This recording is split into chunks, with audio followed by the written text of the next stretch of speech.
Salam, sabahınız xeyir. Hazırda 12 oktyabr 2025-ci tarixindəyik. Cənab rektor Anar Emnov rəhbərlik etdiyi nümayəndə heyətinə bugün biz hazırda belə deyək, bugün biz İzmir şəhərinə uçacağıq.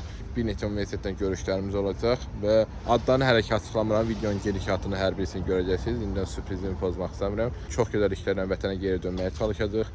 Allah yolumuzu açıq eləsin. Uğurlar arzulayım hər birimizə. Artıq burada da yavaş-yavaş burada pul dəyişmə nöqtəsinə, həmçinin öz qaldığım şəhərdə də Mingəçevir şəhərində də pulumuzu dəyişmişdik manatdan dollara. Burada da biraz Türk pulu da götürdük, Türk lirası. Həmçinin ki iri pulları xırdalatmağa da çalışdıq. Yavaş-yavaş səfərimizin buradakı hissəsini tamamlamağa çalışırıq. Birazdan vaxtımız çatanda biz də oraya yaxınlaşacağıq, o nöqtəyə. Oradan səfərimizin gedişatını izləyəcəyik. Artıq pasport yoxlanış, bagaj yoxlanış hissəsindəyik, buradayıq. Heyətimiz gəlibdir. Samira xanım burada beynəlxalq əlaqələr, ömür boyu təhsil, IT kafedrası və İqtisadiyyat kafedrasının inşallah. Hər birimiz yoxlanışdan keçməyə gəlmişik. Yavaş-yavaş təyyarəyə doğru gedirik. Biletimizi aldıq, yavaş-yavaş da gedirik.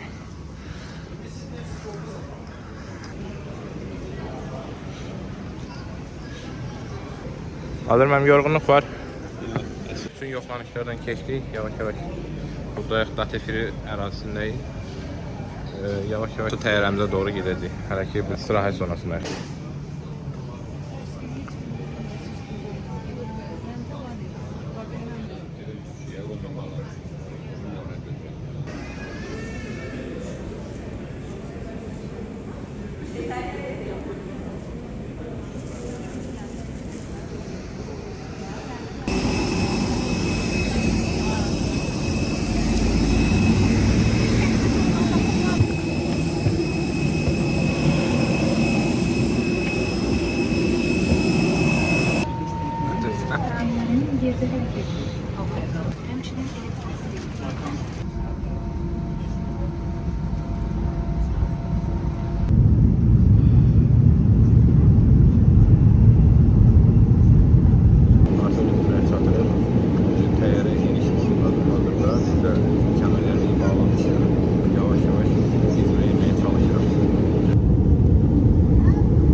Sağ salamat yerində biz də çatmış artıq. Birazdan təyyarədən çıxacaq.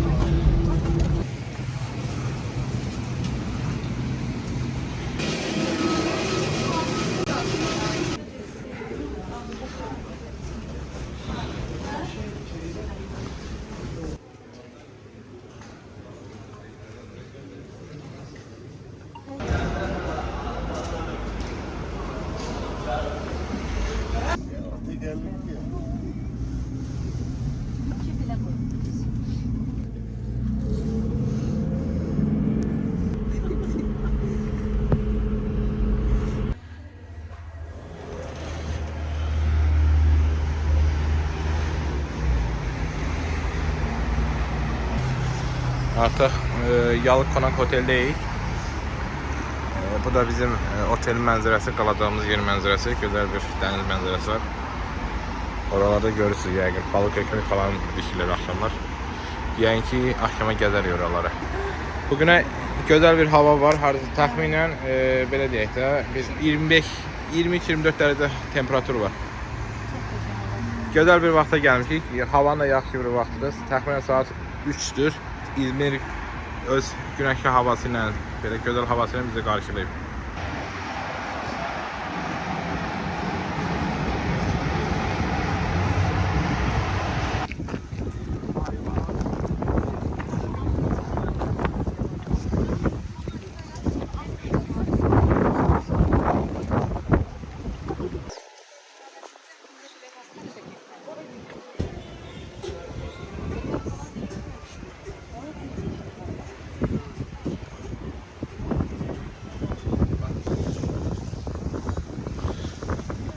Hazırda Ege dənizinin sahilindəyik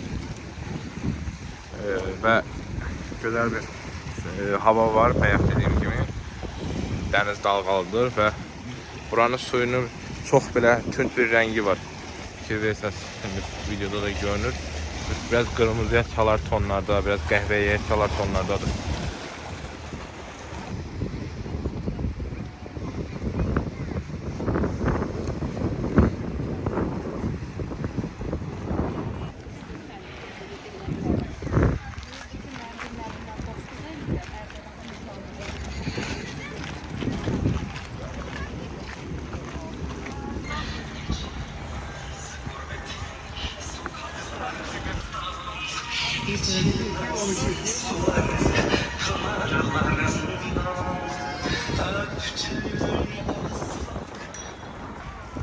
Buradakı bulvar mədəniyyəti çox fərqlidir.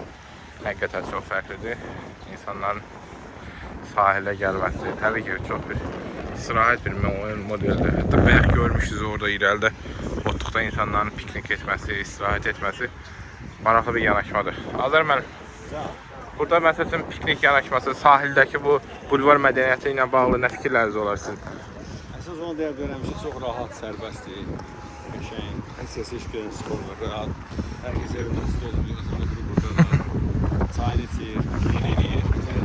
Çox gözəl bir, maraqlı bir mədəniyyət formalaşdırıblar özləri üçün.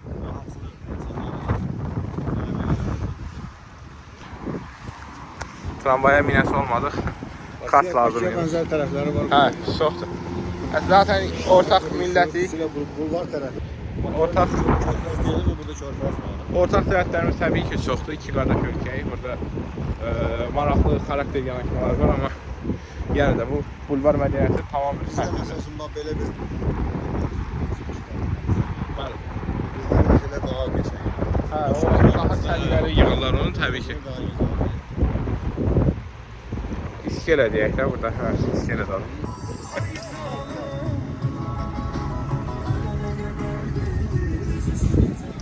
İzmir sahilinin Azərbaycan mahnısı.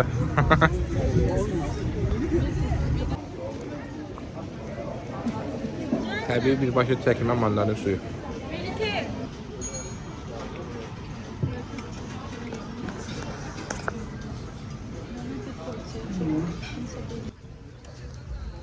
Saat 7'dir. Hazırda İzmir'deyiz. Güzel bir akşam mənzərəsi var. Gün batır. Orada sarımtıllıqlarını görürsünüz. Maraqlı bir akşam gəldinizsə hava biraz soyuqdur. Amma yenə də ləzzətlidir, gözəldir. Burada mənəm biraz yorğunçuluq var, amma dəyər. Gözəl şəhərdir həqiqətən İzmir. İzmir üçün dəyər yorulmağa.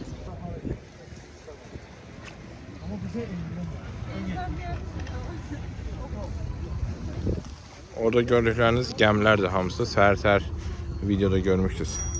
Oradır. Daha sonrası odur. Hamısı Ege dənizinin ortasında gəmlərdir və üstünə işıqlar qoyulubdur deyə elə bir bəlkə də qaranlıqda körpü effekti kimi görünə bilər. Amma gəmlərdir. Şəhərin gözəlliyinə əlavə bir gözəllik qatır. Buradan yenə də qayıtdıq bura. Hansı ki bayaq şəhər gəzintisinə gəldiyimiz nöqtələrdən biridir. İzmir'in mərkəz küçələrindən biridir. Çox qəşəng bir konseptdir bu. Şəhərin ortasındayıq dediyim kimi. Dənizin qırağında və belə bir konsept bir kafe var. Gənclər gördüyünüz kimi oturublar burada, əylənirlər. Hansı pilləkənli divan formasında oturacaqlar düzəldilib və bir tərəfdə yenə də başqa bir stildə kafedir. Amma bura çox gözəl bir konseptdir. Birbaşa Mingəçevirə də bəlkə də gələcək, etmək olar bunu. Birbaşa sahildə düzəldilmiş bir kafedə.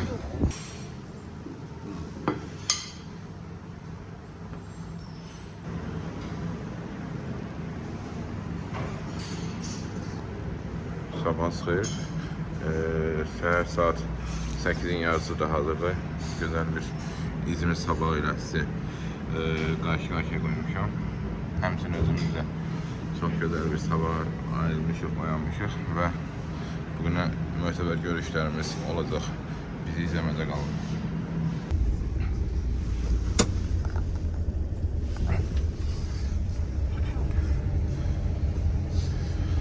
Eylül Üniversitetinə doğru yol aldıq. Artıq gedirik rəhbər heyətlə görüşə. Yavaş-yavaş binaların arasından çıxırıq.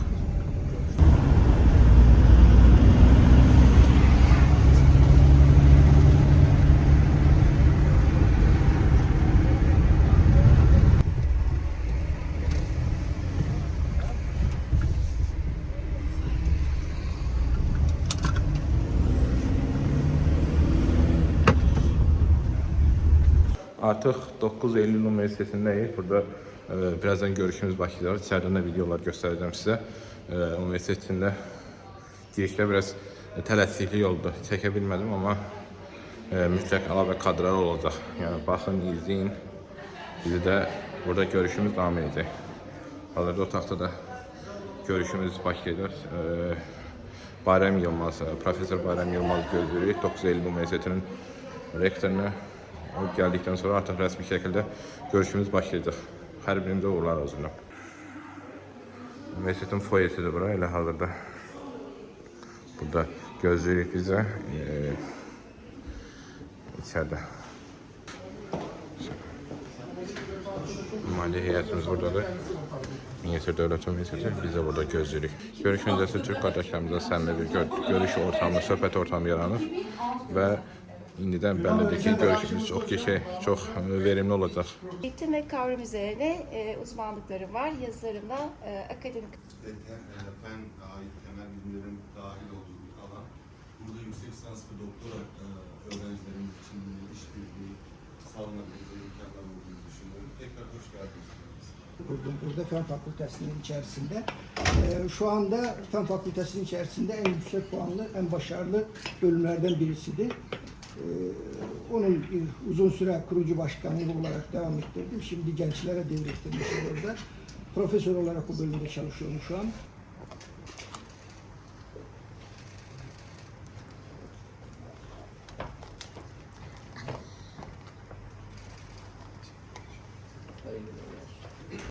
Hocam, hayırlı olsun. Çekiyorum hocam. Teşekkür ederim. Evet, çekiyorum hocam. Hayırlı olsun.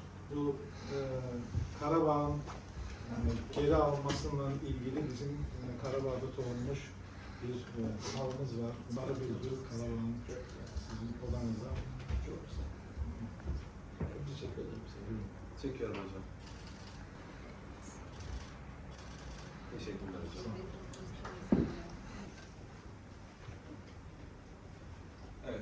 Memorandumumuz bağlandı və hazırda qarşılıqlı əməkdaşlığa bağlı məsələlər müzakirə olunur hər iki tərəfdə.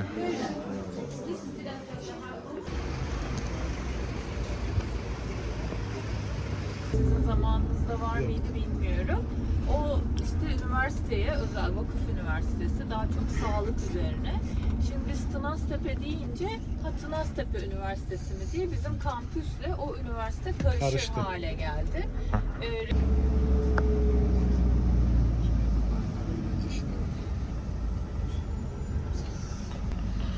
9 Eylül Üniversitetinin rektörlük binasından sonra indi gəlmişik baş kampusa. Burada da indi kampus ərazisinə baxış olacaq.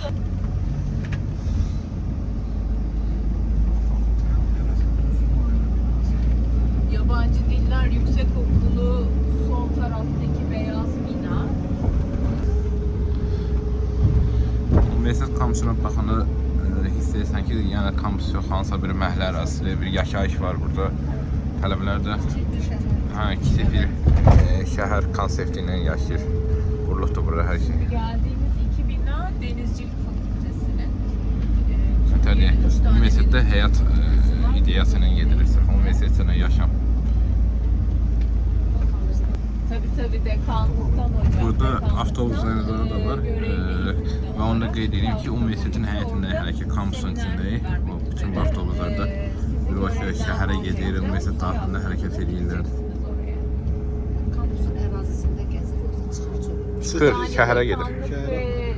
Şəhərin içindən gəlir bura. Kısa süreli görevlendirmeler. Tələbələr oradan gəlirlər bura. Tələbə belə kənar kəsi buraxmırlar, amma sırf ya əməkdaş olması, yəni tələbə. Evet, ben de daha önce gittim.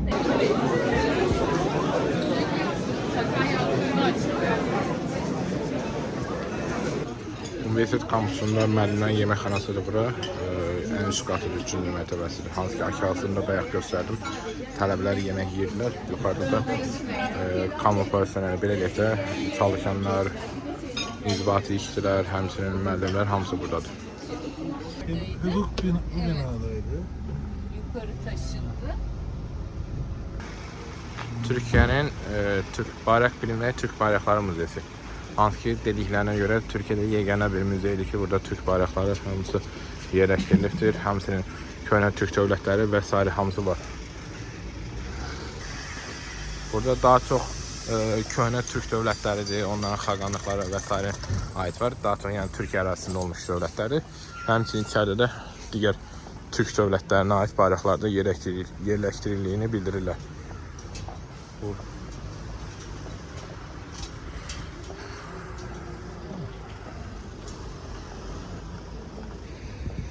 Bu da şanlı Türk bayrağı.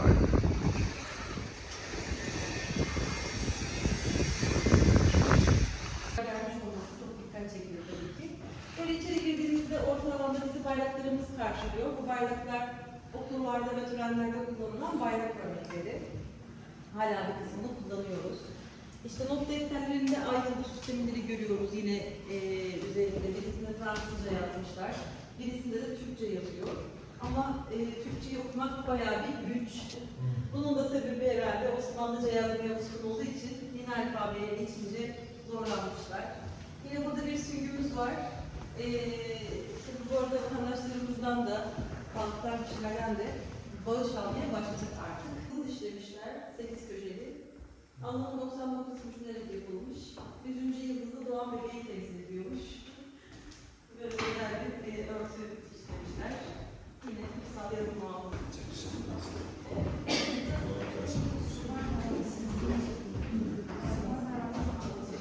Müzeydəki çəkilişimiz devam edir. Hələ ki, digər otaqdan bir xeyli fotolar, videolar göstərmişəm.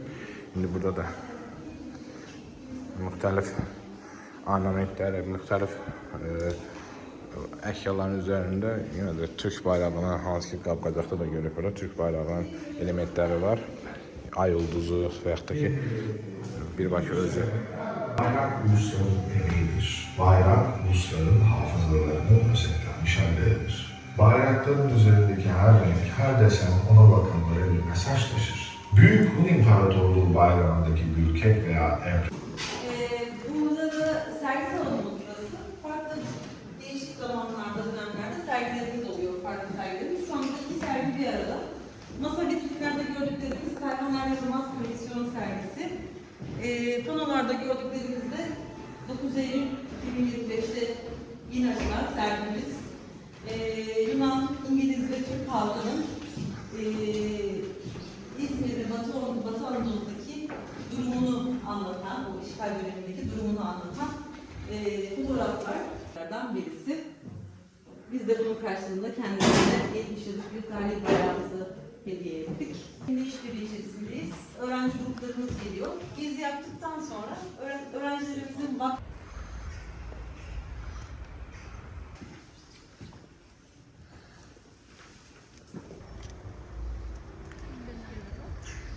ilgili Koray Bey'e soracaksınız. Türkçe öğretmenimiz burada. Hazırda 9 Eylül Üniversitesi'nin Təhsil Fakültəsinə gəlmişik. Bugünkü səfərimizin son dayanacağıdır.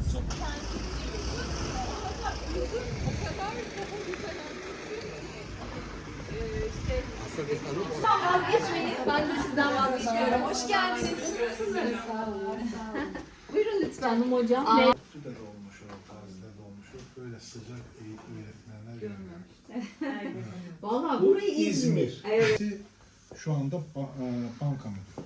En küçük görevlisi. O vakit işletme bölümü burada çok zengin.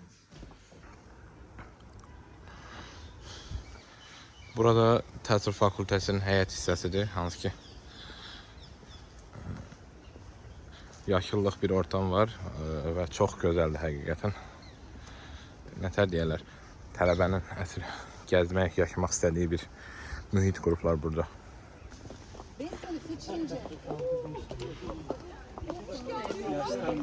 Selam. Aydar müəllimə, 9 Eylül Üniversitesi ilə bağlı təəssüratlarınız necədir? 9 Eylül demək olar ki, Türkiyənin ən inkişaf etmiş universitetlərindən biri olduğunu müşahidə etdim. IT sahəsi üzərində də burada çox gözəl işlər, tendensiyalar müşahidə olunur. İnşallah beynəlxalq əməkdaşlığımız həm ikili diplom üzərindən, həm ikili rəhbərlik, həm türklər demişkən danışmaqlıq üzərindən, həmçinin əməkdaşlarımızın doktorantura təhsilinin burada, yəni 9 Eylül Universitetində davam etdirilməsi planlarını həyata keçirməyə çalışırıq, hədəfləyirik. İnşallah uğurlu olar. Əla. İnşallah. Teşekkür ederim. İşte şu köşk, Bu. Ha, eski dekanlık oraydı. evet. Ha. Ön taraftan Arap belki. Reis Köşkü.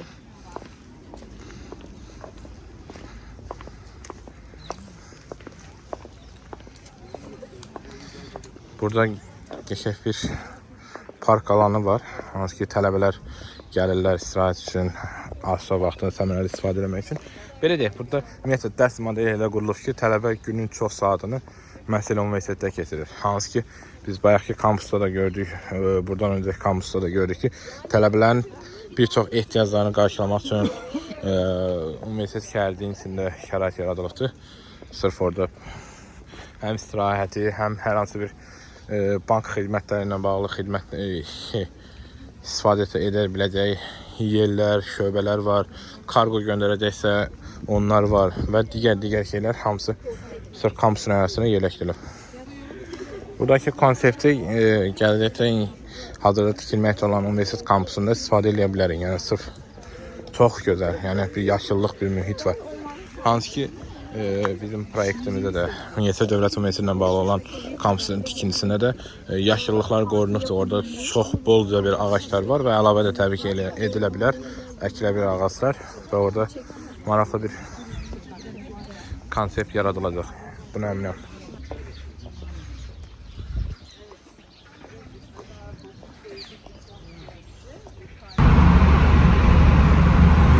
Və yeni əməkdaşların imkanları üçün yola qoyuluq biz və Ege Universitetinə gedirik. Hansı ki, ikinci səfərimiz oraylandır.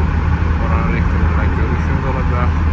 Növbəti ilerleyen mərhələlərdə isə yəni universitetin danışıqlar üçün ayrı-ayrı fərqli danışıqlar aparılacaq. Uğurlar arasında.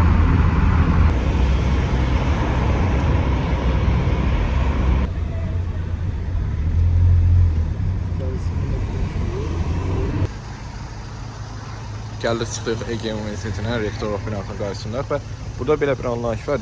9 Eylüldə də var idi o. Universitetin rektorluq binası kampusların, universitetin tədris binalarından uzaqda yerləşir.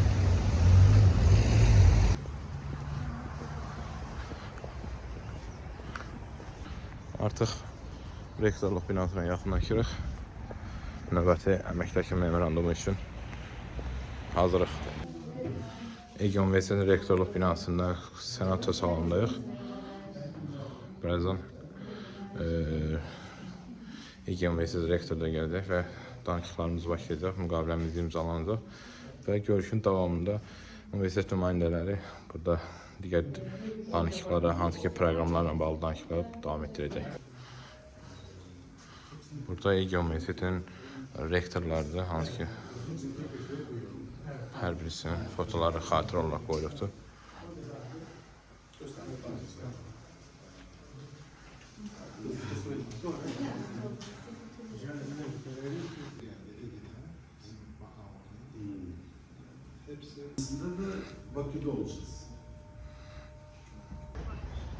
Belə görüş başa çatdı. Ege Universitetinə müqaviləmizi bağladıq. Əməkdaşlıq memorandumuna.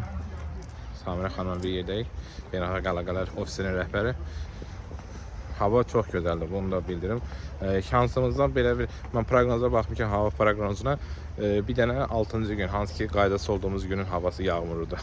Qalan hər gün bəxtimizdən günəşli, yaxşıdır.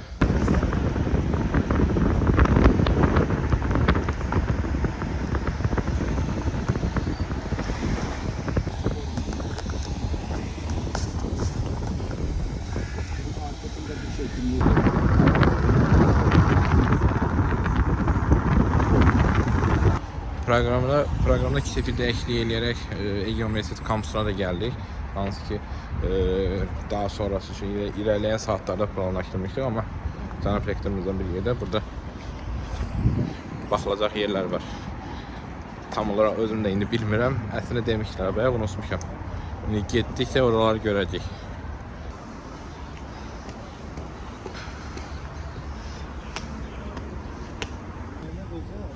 Cənab rektorumuz vaxtilə Ege Universitetində təhsil alıb və burada ona vaxtilə dərs demiş müəllimlərdən biri ilə burada qarşılaşıbdı. Elə səmimi bir söhbət gedir hazırda. Burada birazdan girəcək biz. Türk Dünyası Araştırma İnstitutuna girəcək. Hansı ki, bura baxış olacaq. Ola bilsin, burada gedə bilərik bu binaya da. Burada Ege Universitetinin kampusunun həyətidir. Hansı ki, yabancı dil yüksək okulu var burada. Diğer taraftan nükleer bilim fakültesi var orada. Daha doğrusu enstitüsü var.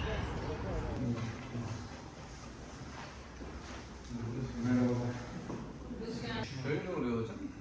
Yeni açılan üniversitelerde çalışmak isterse Burada insanlarla heyvanlar, ümumiyyətlə təbiət harmoniyası var. Gördüğünüz gibi bir balaca bir kirpi var. Burada da bir gombul bir piyimiz var. Bu da Türkiye'nin yerli istehsalı olan TOG avtomobilidir. Yəqin T10X-dir. Həqiqətən özünə xas bir dizaynı var, üslubu var. Hazırda kadrda görünən ərazi Ege, belə deyək də, İzmirdə Boronova ərazisidir. Hansı ki, buranın tarixi yeridir, mərkəz hissələrindən biridir. Burada bir çox mağazalar var, hansı ki, və çox qarışıq bir trafiki var. Türkiye'nin məşhur dolmuşlarıdır bu.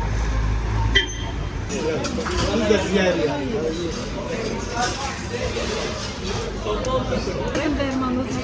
Durma, sen gelir beni çekersin.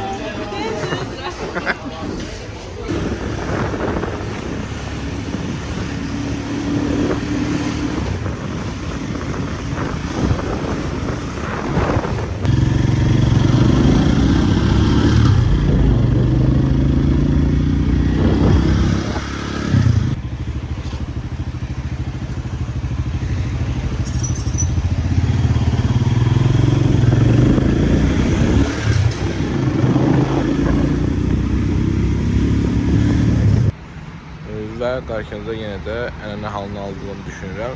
Ege dənizinin gözəl bir mənzərəsi var. Güneş doğur, hava yenə də superdir. Yüngülvari, soyuq hava var, amma ümistidir. Bugün də güneşli bir hava bizi gözləyir və hər birimizdə komandamıza uğurlar arzulayıram. Düşünürəm ki, maraqlı bir görüşlər olacaq, maraqlı yadda qalan xatirələrimiz olacaq. Ən əsası belə deyək də, bura gəlmə məqsədimizə nail olaraq məqsədlərimizi tamamlamış şəkildə yenidən otelimizə doğru dönəcəyik. Burada gördüğünüz yer İzmir'in məşhur kültür fuar yeridir. Hansı ki, sərgilər, bir çox kampanyalar burada məsələ buralarda keçirir və hal-hazırda da park fuar kimi adlandırılır. Hal-hazırda indi hər hansı bir şey yoxdur. İnsanlar belə deyək də, sərgilərdə gəlirlər, iştirak edirlər, sənət əsərləri ilə tanışırlar və digər tədbirlərdə keçirilir. Yolumuz davam edir hələ ki. Biraz İzmir tıxacına düşmüşük. Universitetin içindəyi artıq, Ege Universitetinin. Ha?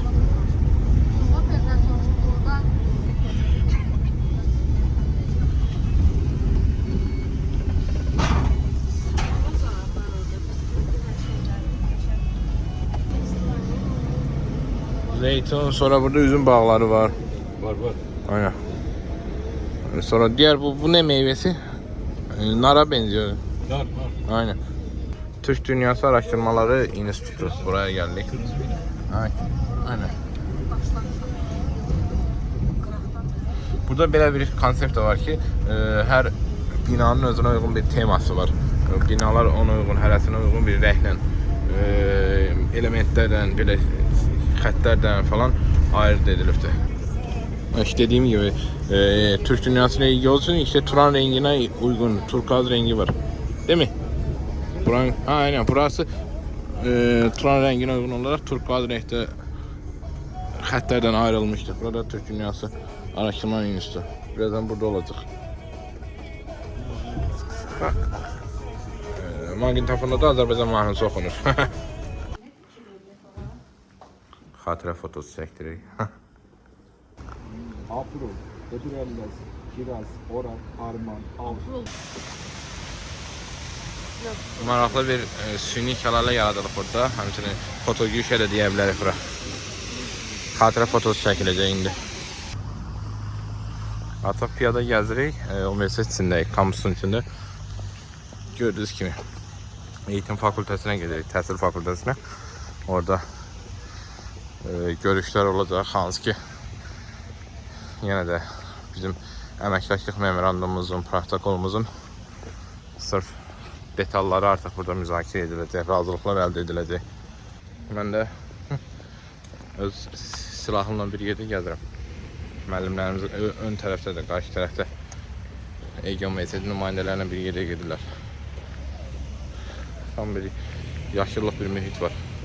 Burada tamamilə bir fərqli bir həyat var, tələbə həyatı kampus içində gördüyünüz kimi. Çox gözəl bir şeydir. Aha. Canlı qəza oldu.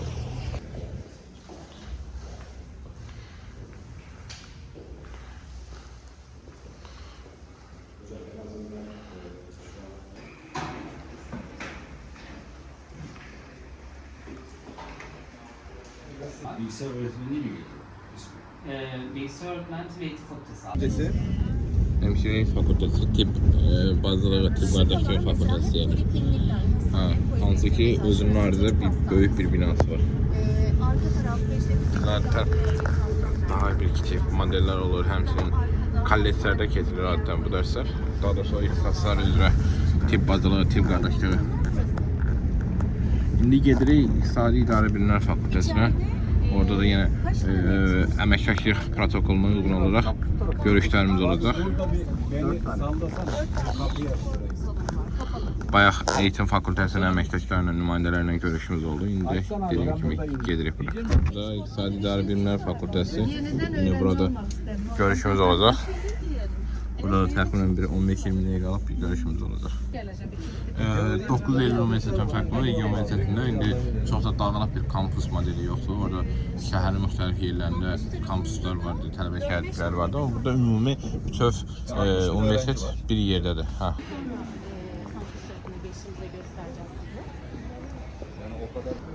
Hazırda İqtisadi İdarə Bilimlər Fakültəsində imzalanan protokol çərçivəsində danışıqlar gedir, razılıqlar əldə edilməyə çalışır və müsbət geri dönüşlər almışıq artıq. Samirə xanım, Beynəlxalq Əlaqələr Ofisinin rəhbəri, həmçinin Nüşabə xanım, İqtisadi Kafedrasının müdiri. Hazırda görüşdə qeydlərini aparırlar, danışıqlarını aparırlar. İndi dediyim kimi gedirik nahara, yenə də tələbələri görürsünüz. Həmçinin orada yenə tələbələr dərsdən çıxırlar, dərsə gedirlər. Burada deyəcəklər, indi fərdi qrup yeməkxanası var deyə kimin dərsi hansı saatdadırsa, hansı otaqdadırsa ona gedir. Yəni qrup anlayışı biraz burada bizimkindən fərqlidir. Yox kimdir ki, yəni burada yeməkhanəsi var, yerləşkəsi oraya gedirik. Bir də ola bilər video çəkəndə əldə etmələr falan hər hansı bir şey varsa nəzərə alarsınız. Çünki telefonla çəkirəm birbaşa. İndi daha operativ olsun, indi kamera falan daşımaq belə yerdə çox da sərf eləmir. Burada meslek yüksək okulu, hansı ki bizdə peşə məktəbi diyor. Bunlar peşə məktəbləridir bunlar. Ayrı-ayrıdır, yəni də onlar da fakültədən falan ayrıca yəni öz tədrislərini davam etdirirlər. Tələbə hazırlığını davam etdirirlər və 2 illikdir orada. Burada da ayrıca binalar var, ayrıca mərkəzlər var.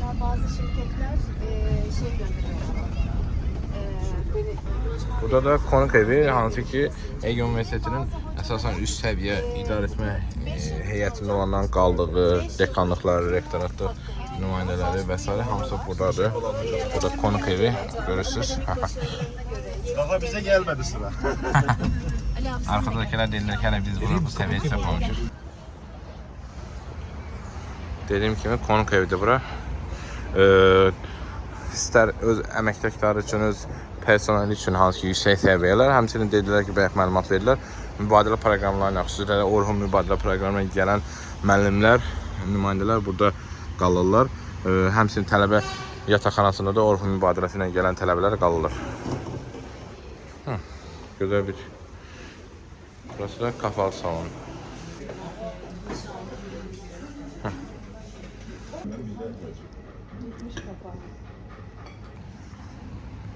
Yemeğimizi yedik ve hazırda fasiledeyik. Birazdan saat təxminən 15-dir. Saat 3'də 9 Eylül Üniversitesi'ne yeniden qaydacaq. Orada Texnopark ərazisi, fakülteler falan vesaire bir sıra yerlərə yenə gediləcək və ardınca da bugünkü fəaliyyətimiz başa çatacaq. Burada dediğim kimi bayaqki öğretmen konuk evinin arka hissəsidir bu, həyət hissəsidir, arkası. Burada da yəni istər çöldə, istər içərdə yemək yeyilə bilinər. Həmçinin burada da gördüyünüz kimi bu kırmızı bina, kırmızı kərpicdən hörülmüş binada rektor köşkü deyək də, rektor konağıdır. Orada da rektorun rəsmi qonaqları və s. gələndə məsəl üçün yemək, istirahətdir və s. məsələləri burada olur. Birbaşa yəni sırf qalmaq yerinə qədər hər birisi burada, bu binada baş proseslər orada olur. Burada da gözəl bir həyət var. Ümumiyyətcə, yaşıllıq konsepti burada çox gözəl, çox məsələn bir harmonik, təbiətlə harmoniyası qorunaraq qurulmuşdur. Çəkdim gəl.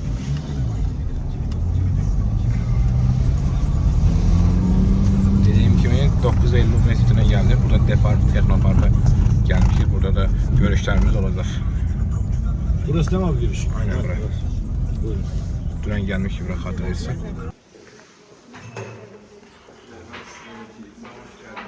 Depark'ın içinde artık. Burada maraka bir yerler var. Ondan Ben de yere geldim. daha sakin. Serbest çalışacağız. Bu alanda her tarafta Wi-Fi internet var her yer. Bu örnek sizin Depark'ta kaldı. Danışıqlar gedir burada. Depark'ta hazır mənim hazırda ömür boyu təhsil mərkəzi ilə bağlı görüləsi işlərlə bağlı danışıqlar aparır. Türkiye. Şimdi o şekilde bir bağ oluyor. Hani burada hikaye esas güçlerde, esas sermaye. Ha, 6000 aşkın öğrencimiz var. Bu yıl rekor sayıda bir öğrenci başvurusu oldu. 1500 üzerinde öğrenci kabulümüz oldu bu yıl için. Genellikle bu 1000 üzeri oluyordu. Bu yıl 1500. İşte gelecek yılda daha da artmayı Ardınızda safa var.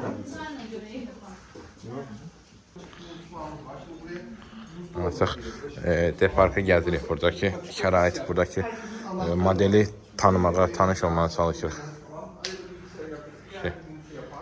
Buradaki şu otaqlar da hamısının buralarda çalışma zonalardır. Kurban Bey stüdyosu olsaydı. Burada eğitim Kurban videoları hayaller. çekiyor. Mesela burada şöyle bir şeyimiz var. Bir firmamız burayı kullanıyor. Bu ekipmanla bir Şey olarak değil, kuluçka olarak görürüz. Tabii bu firmamız zaten. Vay be. Bunu bizim hocamız yapar.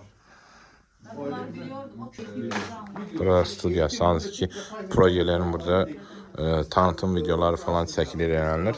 Yaşıl fərdə də var. Çox gözəl bir studiyadır. Bunlar geçti. Biraz səs batırma sistemləri var. Belə deyim, indi tam adı yəni yadımdan çıxdı.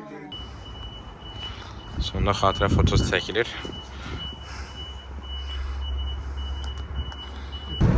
Saat 4'tür, 14 Oktober tarihi.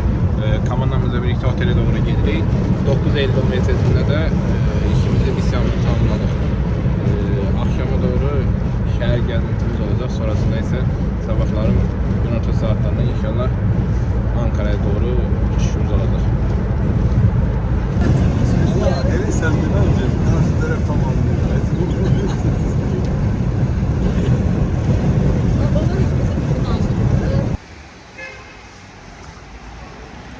Artık maşınımız geldi. Havalimanına doğru gedirik. Ege Üniversitesi sağ olsun destek gösterir.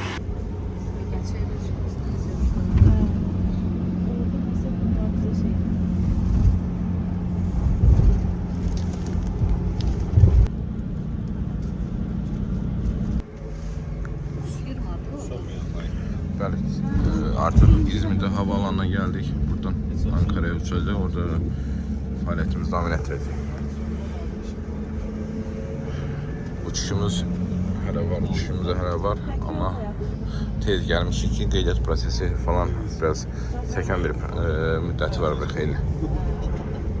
Yavaş-yavaş dayanma nöqtəsinə doğru gedirik.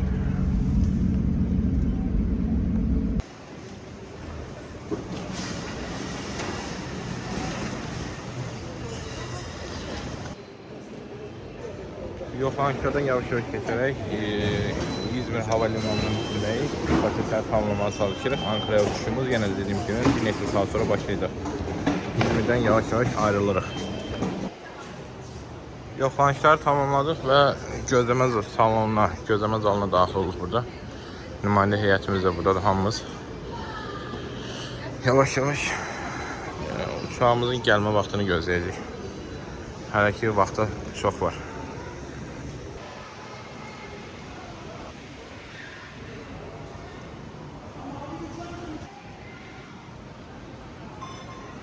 Birazdan bu qapıdan keçəcəyik. 13-15'də bizim uçağımız gələcək, təyyarəmiz gələcək birazdan. Hələ ki saat 12'yə 15'yə qalıb. Gözləmə nöqtəsindəyik. Bir xeyli tez gəlmişəm olsun. Bir su istədi, 50 TL edirlər, adı suya. Ha.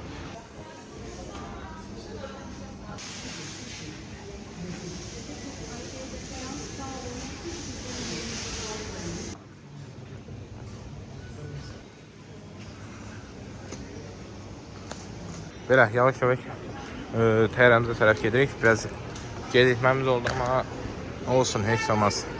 Biraz dincəldik burada.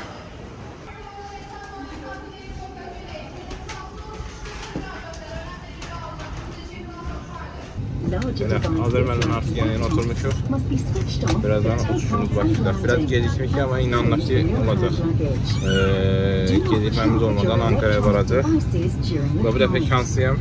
Birbaşa pəncərə qırağındayım. Buradan uçuş zamanı gözəl görüntülər almaya çalışacaq. İyi günler değerli misafirlerimiz, sevgili çocuklar ve değerli meslektaşlarım. Uçağımıza hoş geldiniz. Hazırlıklarımızı tamamladık. Birkaç dakika sonra uçuşumuza başlamış olacağız. Uçuş süremiz 50 dakika olacak. Artıq təyyarəmiz hərəkət etməyə başladı. Ailəm sağ olsun, bizi yeməklə təmin edeyim. Pegasus ailesi olarak iyi uçuşlar dileriz. Safety cards concerning emergency and remove the face mask before putting on the oxygen mask. Your life vest is located under your seat. When instructed, remove the vest from...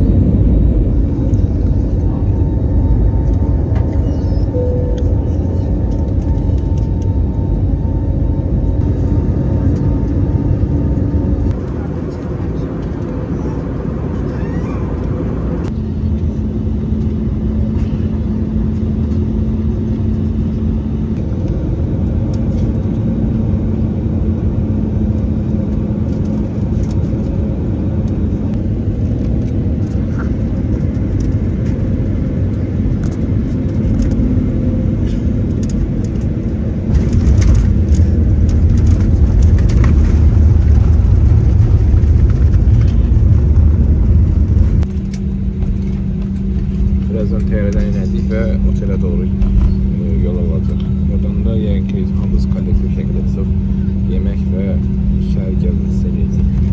Sabah bizi yenə də mühüm görüşlər, mühüm anlaşmalar gözləyir.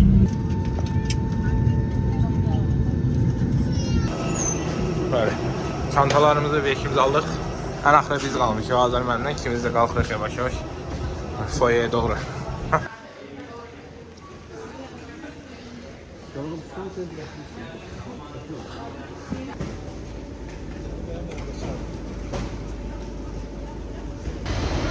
Yavaş-yavaş Hacı Bayram Veli Üniversitesi'nin marşına doğru gelirik. Şöyle Hacı Bayram Veli Üniversitesi'nin marşıyla gidirik yavaş-yavaş otele doğru. Yok şimdi. Birazdan yerleşeceğiz. Sonrasında ise yani ki şehre çıkacak.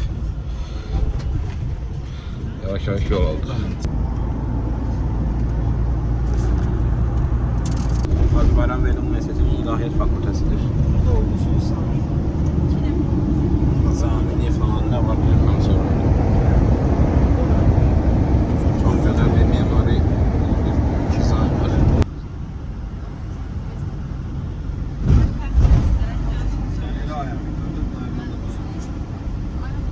TED Üniversitesi. Sağda da TED Üniversitesi de. Burada. TED Üniversitesi burada. Ara. Benim Axır ki gəldik Ankara'ya çıxdıq, otelimizdə yer əkməyə gedirik. Biraz çantalarımız boldu. Buradan gözləntilər izlədik. İzmirdən xoş xəbərlərdən, xoş işlərlə ayrılıq. Buradan İnşallah yaxşı olacağını ümid edirəm. uğurlar arzulayırıq hər birimizə.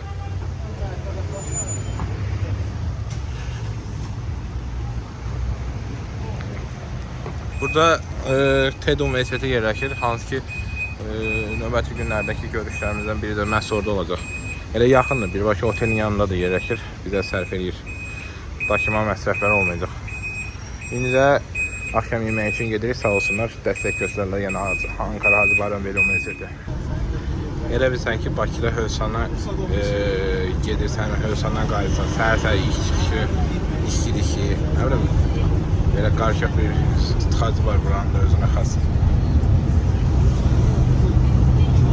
Bu da Türkiyənin aparıcı universitetlərindən biridir, Hacettepe Universiteti. Ankara mərkəz hissələrindən birindəyik. Ankara Universiteti Tıp Fakültesi. Burada da paytaxt Bakı tıxacını görürük sanki. Hövsanda qalanda işe gedəndə, gələndə biraz tıxaclar orada, hansı ki ona bənzər bir tıxac var. Ha Ankara, ha Bakı. İkisində də eyni edib. Hər iki paytaxtda iş çıxışı tıxaclar var. Saat 6-ya 15-yə qalıbdır və əməlli başlı bir tıxac var. Ankara mərkəz küçələrindən biridir. Bir çox burada da görərsiniz mağazalar falan var oralarda. Kafelər, restoranlar, belə çox saylı məkanların olduğu küçədir. Yəni insanlarla bir xeyli izdiham var irəlidə görünür. İndi bəlkə videoda tam görünmür, amma dolu bir küçədir.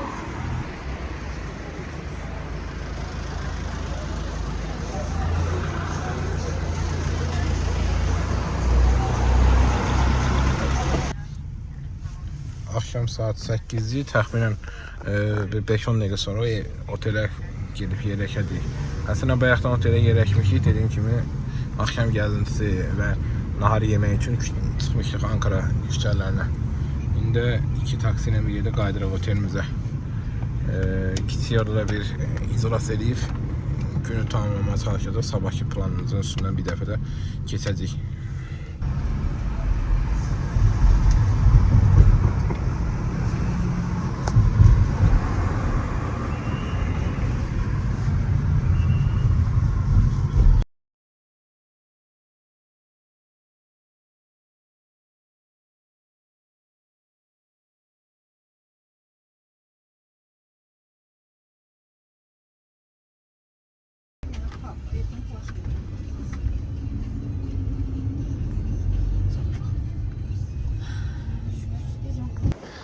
Yavaş yavaş kontrol olarak gedirik.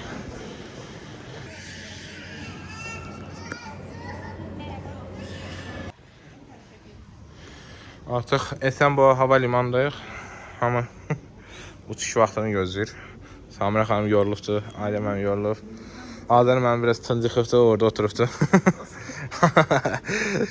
Tərin içindəyik hamımız. Amma yenə də gözəl bir həftə keçdi. Verimli, faydalı bir həftə keçdi. İnşallah nəticələr də gözəl olar. Nə deyir Samira xanım? Hər tərəfi faydalı keçdi. Təbii ki. Həm maraqlı yadda qalan oldu, həm əyləncəli, həm görüşlər özü, həm universitetlər çox strateji universitetlər idi. İstər dövlət universiteti, istər özəl universitetlər, hamısı öz sahəsində, öz sözünü demiş, Türkiyənin aparıcı ali təhsil müəssisələrindən biri idi.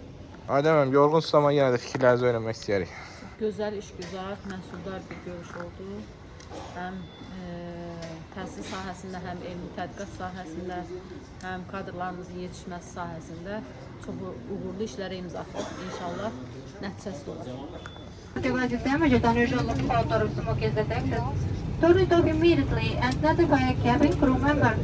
Also, let us know if you have lost your Artıq device TR-dəyik, yavaş-yavaş uçuşa hazırlaşırıq. Təxminən 15 dəqiqə sonra inşallah uçuşumuz başlayacaq. We would like to remind you that smoking Maskalar düşəcək. Oksigen axınını aktiv etmək üçün maskanı öncə doğru çəkin. Maskanın burun və ağız tərəzində tutub, elastik ipini başınızda arxanıza keçirin. Yanındakı sərnişinə kömək etməzdən öncə öz maskanızı giyin. Lavabo istixalatı şikayətlər. Suya qəza enişi olarsa oturacaq. There are 8 emergency exits, all are marked with exit signs. Artıq TR-miz sürətdən havalanmağa başlayır.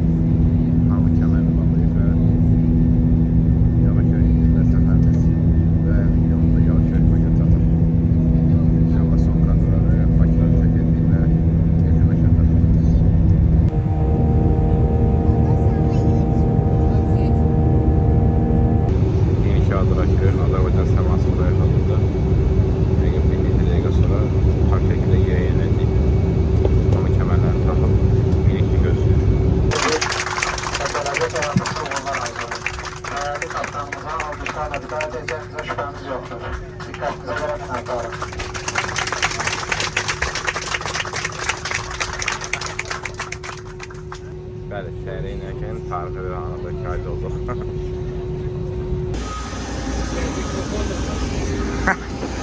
Bəli, taxta axır. Artıq Azərbaycandayıq. Bagajımızı da götürmüşük, gedirik. Videonu burada sonlandırıram. İzlədiyinizə görə təşəkkür edirəm hər birinizə. Var olun. Kanalımıza abunə olun, səhifəmizə abunə olun, izləmədə qalın.